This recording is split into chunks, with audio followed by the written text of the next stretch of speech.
В эфире новости экономики на Якутия-24. В студии Нургуяна Иванова, и в ближайшие минуты я расскажу об экономических событиях в республике и стране. Якутия получит 587 миллионов 304 тысячи рублей из федерального бюджета на ликвидацию последствий весеннего паводка.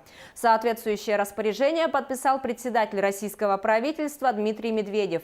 Согласно документу, более 39 миллионов рублей будет направлено на оказание гражданам единовременной материальной помощи, 65 миллионов рублей на оказание гражданам финансовой помощи в связи с частичной утратой ими имущества первой необходимости, 131 миллион рублей на оказание гражданам финансовой помощи в связи с полной утратой ими имущества первой необходимости, 128 миллионов рублей направят на проведение аварийно-спасательных работ, 222 миллиона рублей на проведение неотложных аварийно-восстановительных работ на пострадавших объектах.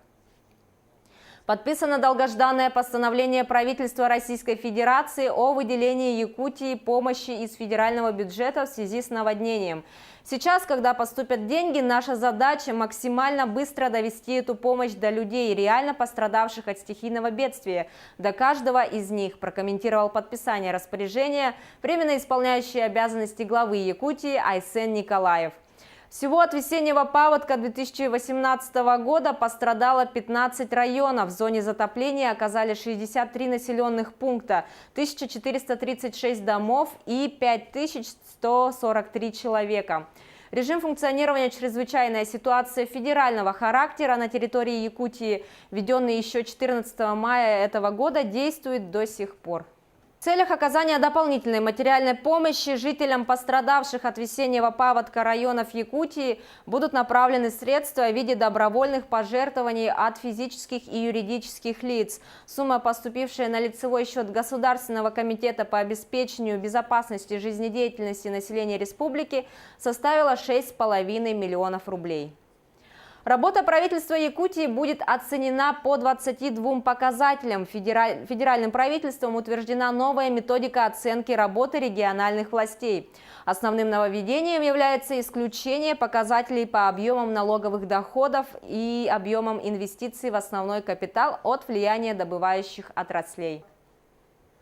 Новая методика содержит 7 показателей из нового майского указа президента России. Оценивается продолжительность жизни, суммарный коэффициент рождаемости, уровень бедности, численность работников предпринимательства, плотность и доля автомобильных дорог, соответствующих нормативам, доступность жилья, уровень безработицы, сказала исполняющая обязанности министра экономики Якутии Майя Данилова.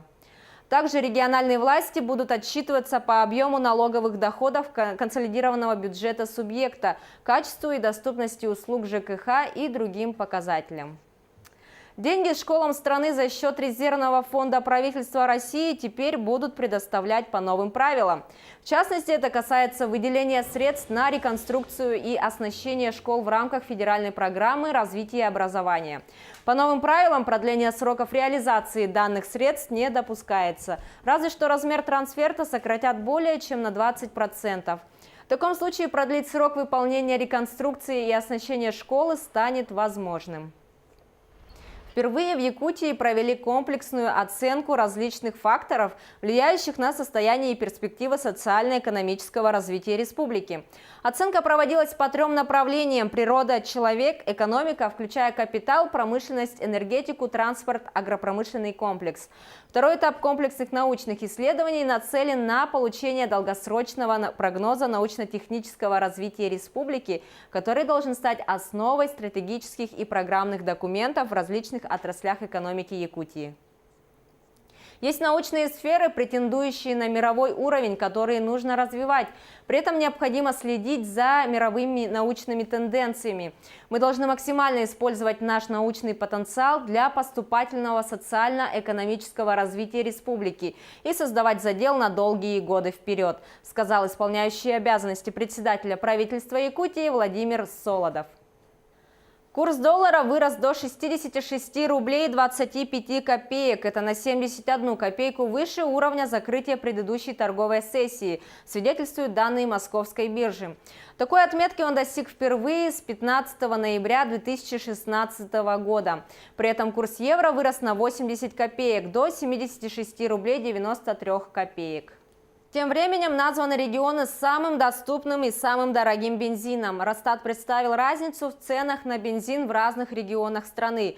Рейтинг составлялся на основе объема бензина марки АИ-92, который местный житель мог приобрести в середине июля на среднюю заработную плату в регионе.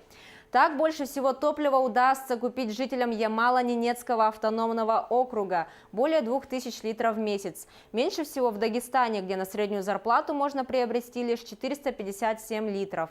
Разница между максимумом и минимумом превышает 30%. Среднее по стране значение доступности составляет 987 литров.